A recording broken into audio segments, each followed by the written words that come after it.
What is Gemeinschaft and Gesellschaft?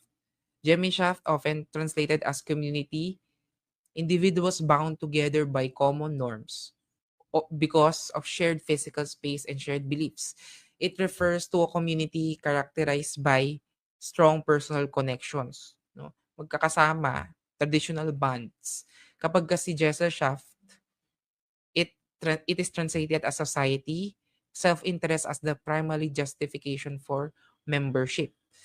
It's impersonal, it's contractual, and also individual self-interest. May kailangan kayong ma-fulfill, kaya nag-bond kayo together. Imagine natin if it's Gemeinschaft, it's a close-knit village or family. No? Gemeinschaft, family. Kapag Gesellschaft naman, it's larger. It's a modern city. Or it's the whole nation itself. I hope that's clear, no? Pag Gemeinschaft, family. Kapag Gesellschaft, large city or nation. No?